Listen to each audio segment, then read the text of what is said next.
Welcome to the Return on Lifestyle podcast with Ray Descalzo from Privada Wealth Management. In this podcast, we help you overcome financial worries and make sense of planning, investing, insurance, and banking. Join us for this journey as Ray draws from his expertise and interviews brilliant minds to help you enjoy life. The best is yet to come. Hello and welcome to Return on Lifestyle with Ray Descalzo from Privada Wealth Management. Today we are in a part 2 of a series that Ray is bringing us about winning the financial war, and more specifically, we're talking about financial landmines. Hello, Ray. How are you? I am doing fantastic. Thank you so much for asking. This is a wonderful Monday that we're doing this recording on. How was your weekend? It was good. It wasn't as relaxing as I'd like. You know, it's one of those things where it's an abundance of family and friends and that type of thing. So, you know, you come into Monday looking forward to a relaxing conversation with my good friend Eric rather than running around and eating and drinking too much food. Well, I'm looking forward to this as well. I moved my 19-year-old daughter into her own apartment this weekend. Oh, wow. So Dad's struggling a little bit here. Yeah. Hey, man. Yeah. I mean, on the good hand, you got a room now there in your house, probably free, but I imagine there's some empty nesting going on. Yeah, my wife already took that room. She's got plans for it, and the grandbabies are going to have their own room and then a toy room, and I'm just like, okay, well, I've got my office, so I'm fine. Yeah, man cave. Exactly. All right, so we are in part 2 of a series, and we're talking about financial landmines. Before we get into the second financial landmine, can you please give us a reminder of what that first financial landmine is? Yeah, I'd be happy to. We talked a lot last week about consumerism and how that leads to debt and why consumerism is a financial landmine. And let's go to a 40,000-foot view. One of the big things was I wanted to make sure that we understand the paradigm. You know, I want people to understand we're not just talking to folks about, hey, I'm going to help you find financial peace, because I think financial peace is it's not really a promise that we can deliver on, because if you find yourself behind enemy lines, then telling people that financial peace or finding, that peace is possible is really not realistic. The realistic idea is, hey, we are in the middle of the new paradigm is we need to be on a war footing. And, we look back at September 11 and Condi Rice goes to Congress and says, they said, what happened? They said, look, we weren't on a war footing. Yeah. We thought everything was fine. We had no idea what was happening around us. And so I want to make sure that we as retirees or as investors, people who have money and want to plan on what to do with that money, understand that there's an adversarial situation here. And in another way of looking at it is in communism and socialism, the government steps in and says, okay, you're going to make podcasts, Eric. Your job is to make a state-sponsored podcast, and that's what you're going to do. And then you're going to eat the bread that I make, and everybody's going to have their own job. And if everybody doesn't do what they're supposed to do, it's off to the gulag for you. Yeah. Well, that's a terrible way of doing life. Obviously, I think we've seen communism, socialism never works. Capitalism, on the other hand, it says there's no government gun that's going to tell you got to do a podcast or you got to bake bread. Instead, the market's going to decide. There's going to be supply, there's going to be demand, and it's not going to be perfect. It's going to be messy, but it's going to be eons, better. It's going to be by a factor of 10 better than the alternative.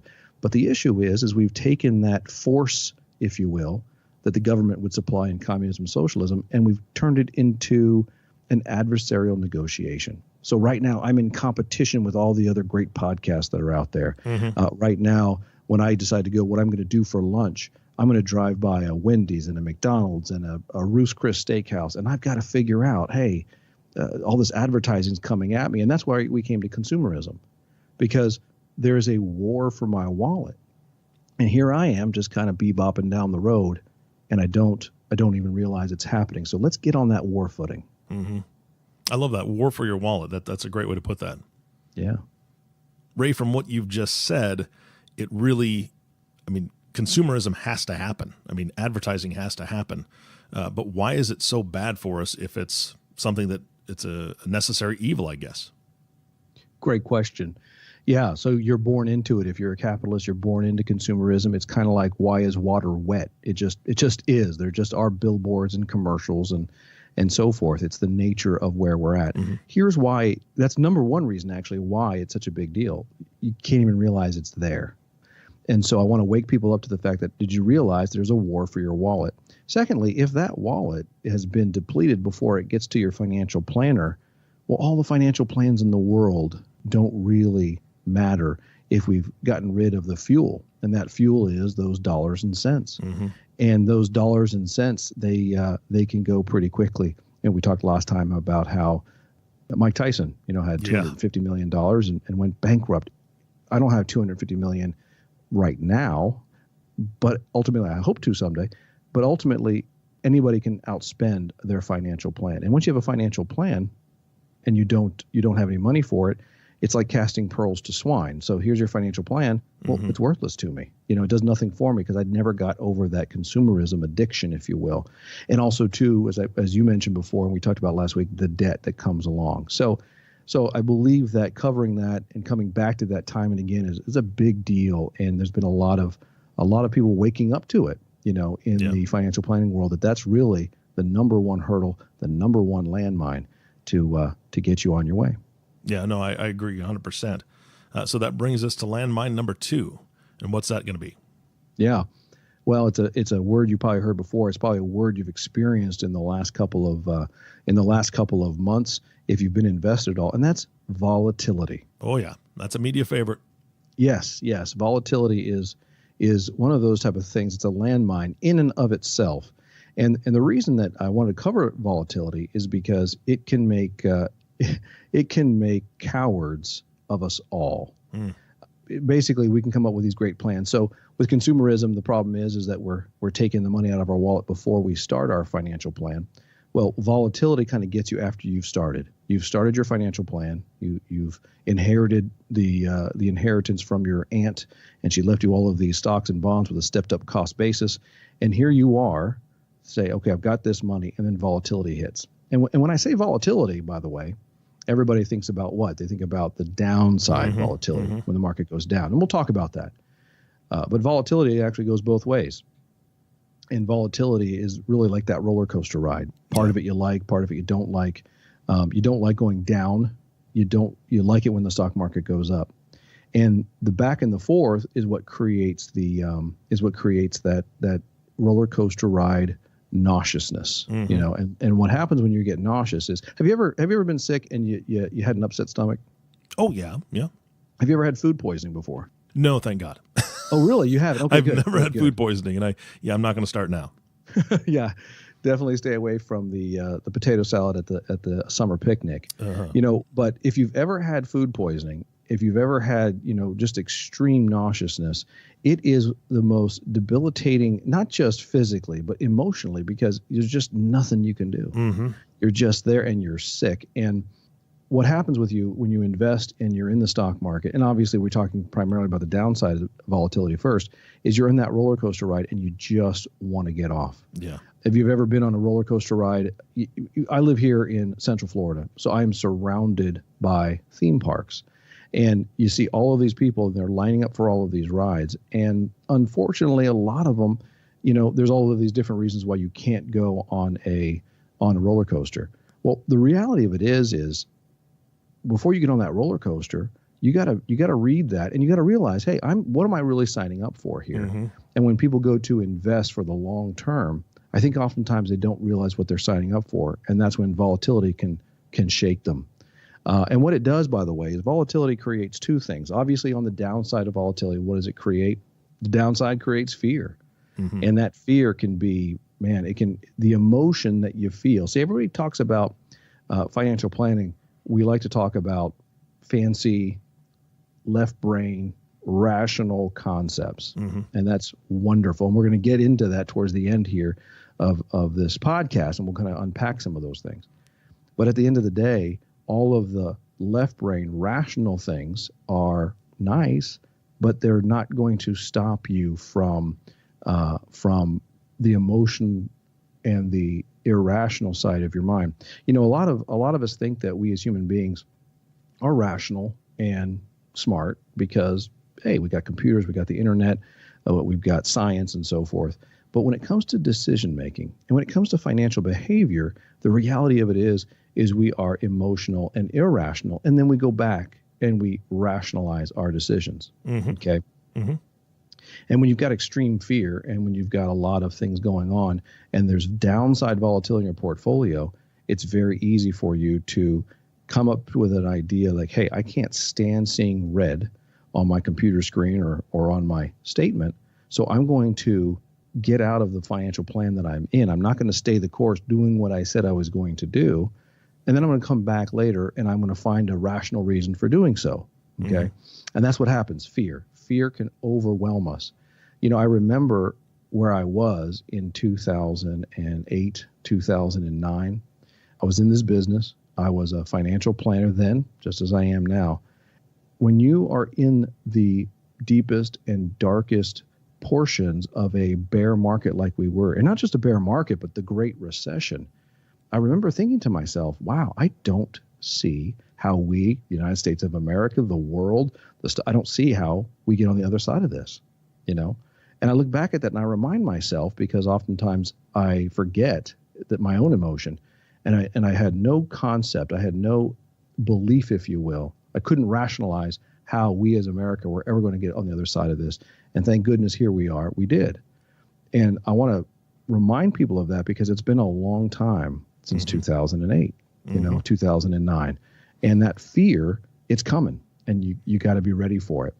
Yeah, it's so interesting, the visuals and the memories you brought back to me when we started this conversation about the volatility and the roller coaster ride, because I was probably about 10 years old, and my dad and I were going on a roller coaster. I grew up in Washington, so we were at the Washington State Fair, and it has an old wooden white roller coaster. And at 10 years old, I didn't know, what I was getting into. It was exciting. It looked great. I wanted to jump on board. And so we did. And my dad loves to tell this story, by the way. And about 3/4 of the way up the first hill, I am now at the point where I realized I've made a large mistake. I should not be on this death trap. And from that point on, I began yelling, probably at the top of my 10-year-old lungs, I want to get off. I want to get off now. And my dad loves that story because I did that for the entire ride until we were back on the flat and even part, going back into whatever they call it, the station, if you will, for that roller coaster, because I wasn't prepared for it. I didn't know, it didn't do loops or anything. It was just, scary for me at my age because of the ups and the downs and the ride and just not knowing what was coming next, never having had that point of view before. And that really kind of drove the point home for me when you said that, because that volatility, people get into this thinking that, okay, I understand there's ups and downs and so on and so forth. I see that, but now I'm actually strapped into this, and the emotions begin to take over, and that fear that you're talking about and that panic, I would say, is there, or at least was for me. And right. you kind of see the blood drain from your face when you see that red stuff on your statement, or you see that next downhill coming or the uphill coming or whatever. So yeah, that was a great visual, and it really does bring those emotions to the surface for folks. That actually is make a good point. As a 10-year-old, in all of your rational thinking, you could think of 1,000 reasons that you should get off. But honestly, halfway through there, when you first started saying, I want to get off, that was actually the worst possible time to get off that roller coaster. Exactly. I'm talking physically the roller coaster, Yep. Yeah. Yeah. Yeah. That would have been real bad. Obviously, and there's a lesson to be learned from that analogy. It's actually, we always want to get off the roller coaster at exactly the wrong time, And then that's very, very similar to financial planning, and especially, retirement investing and investing in general. We want to get off at the worst possible time. But there's also a flip side to that. The other flip side is not just fear. That's the downside. Oh, things are terrible. It's, Chicken Little, the sky is falling. And I've been there. I've been that guy. I've been you on the roller coaster ride. But then there's also greed. And that is probably more akin to 2017.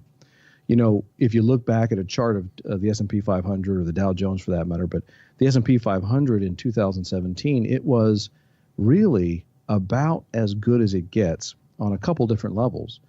During that entire year, there was no real substantive pullbacks in the market. There was no normal volatility. we had no week where we had more than a 3% down market. In fact, it never went over 3% down. That hasn't happened for a while. I'd have to check the database to see how far back we can go to find such an amazing year in 2017. Well, guess what happens, here at my practice? Well, what ends up happening is clients and prospective clients alike are calling me saying, hey, this looks like a pretty good time to get aggressive. Shouldn't we be picking up some of that, I don't know, Amazon or Apple or Facebook? You name the hot topic, whatever that happens to be. And that's also the other side, because it's a setup. It's a setup because you start following the money, and you start, and also too, I think to a certain degree, it's kind of like consumerism. It's a groupthink. You go to church, you go to the bar, you go to play golf with your buddies, and they start doing what? They start bragging about the fact that they bought XYZ stock, and how are they doing?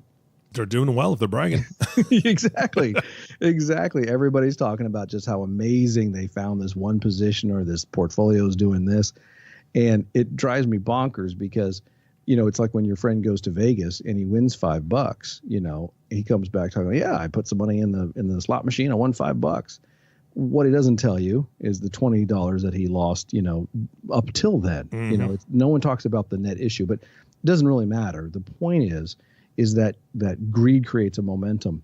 I imagine I don't know exactly where you live, but I live in Central Florida. Have you ever found yourself in really bad traffic? Oh, yes. I drove in Seattle traffic for many years. Okay, good. So given Seattle traffic, you know exactly what I'm talking about. Here in Central Florida, because of all the growth that we're experiencing, it feels like we are constantly having expansions to our interstate system, to our roads. That sounds great. The problem is they shut down half the road to expand it. So naturally, we need bigger roads, and we get half of those roads. It's one of those kind of, chicken or the egg kind of things. We'll never catch up. So I find myself in traffic a lot.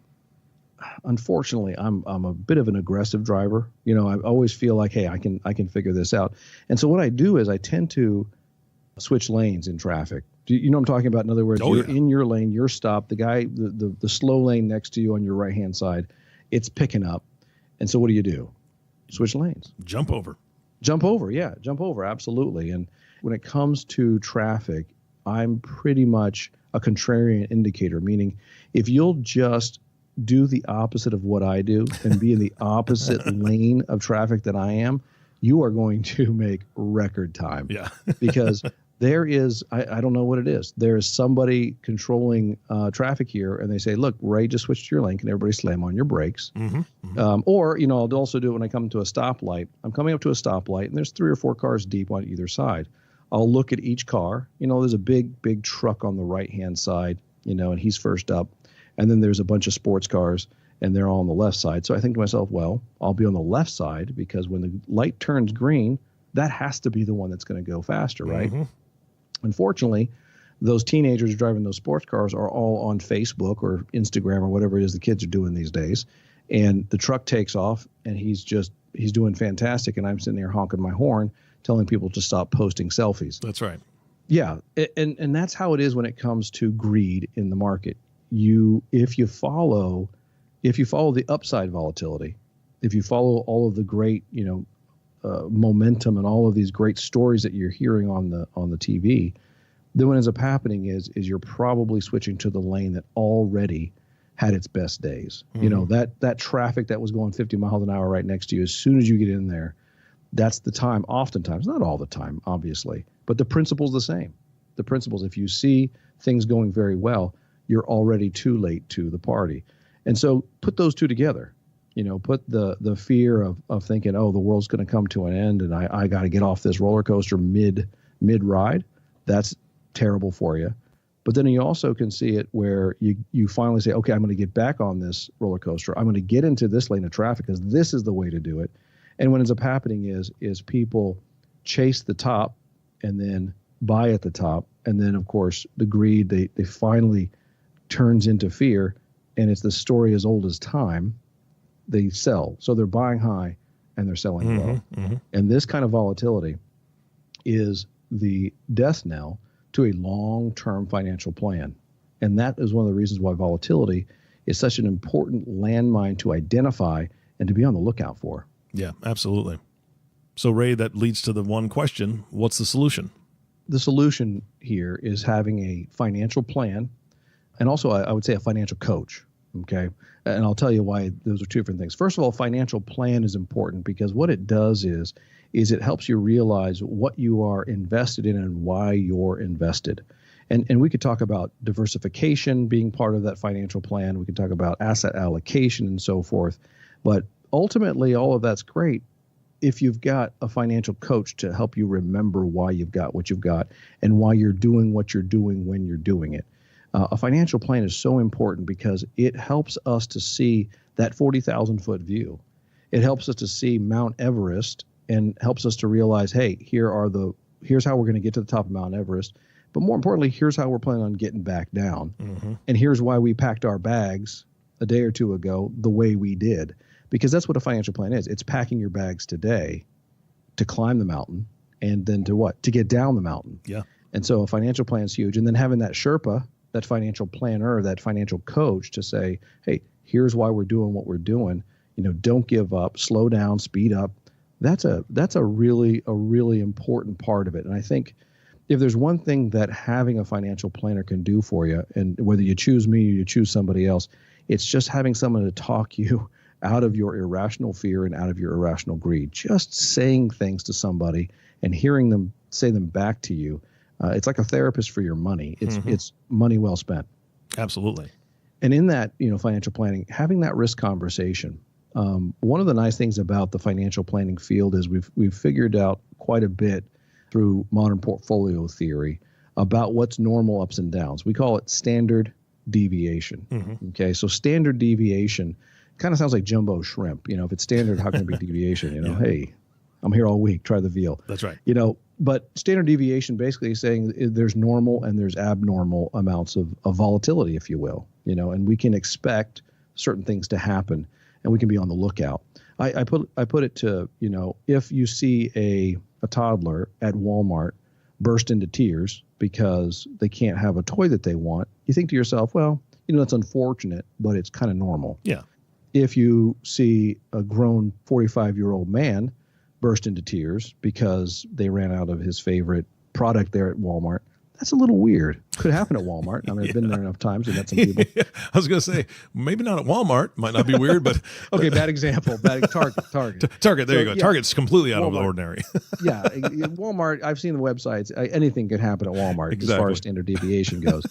But when you have your portfolio, you got your small caps, and your small caps, they can throw tantrums. You got your large caps, and that's the 45-year-old man who's working hard and doesn't burst into tears. But it can happen. It could happen. Mm-hmm. And of course, I'm referring to GE. Just kidding. The point is we're going to be able to have that conversation about standard deviation and the importance of asset allocation. And that's part of the risk conversation. Yeah. And quantifying your risk with your financial planner is huge. And then I'll also say one other thing, maybe two other things that are a little different about me. Number one, I really think it's important for us to put rules in place to control risk within the portfolio. And one thing that I'll want to reveal to your listeners is that I am suspicious of just plain Jane modern portfolio theory where we buy and we hold forever. I'm of the opinion, and we'll talk more about this in future podcasts, that we should use technical indicators to help us to decide whether we're in a risk on or a risk off environment. Mm-hmm. And that means that the normal business as usual pie chart that you get from from piecharts.com or whatever investment advisor you're using, that's just not enough. Yeah. And these technical indicators, much like a weatherman can predict a storm with some accuracy, they help us to predict with some accuracy whether we're entering into a storm season or into a beautiful summer's day, whether it's a 2017 where the weather's beautiful, or whether we're in a 2008, 2009 where, hey, it's a 100-year flood. Mm-hmm. And then the second thing I'll add to this whole list of the solution would be, think about transferring risk to somebody else.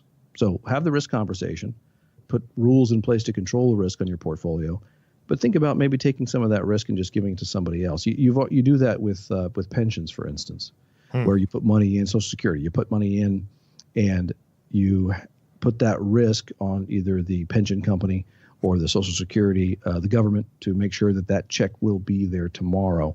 And we'll talk later about how you can do that in your own investments, how you can transfer risk in an IRA to somebody else when it comes to creating an income down the road. And doing that, having the financial planner, having that risk conversation where you get coached and you get educated about standard deviation and diversification, how it works together, putting rules in place to control risk, technical indicators being one of my favorites, among others, and then also transferring some of that risk and saying, hey, we're at a place in our investment career where we're going to take some risk and we're going to put it on someone else, and we're going to create some pension type income in our portfolio. These are some ways that we work with our clients to do that, and it can create for you something that can help us to deal with the financial landmine that can destroy your investment goals and dreams, and that's volatility. Mm-hmm.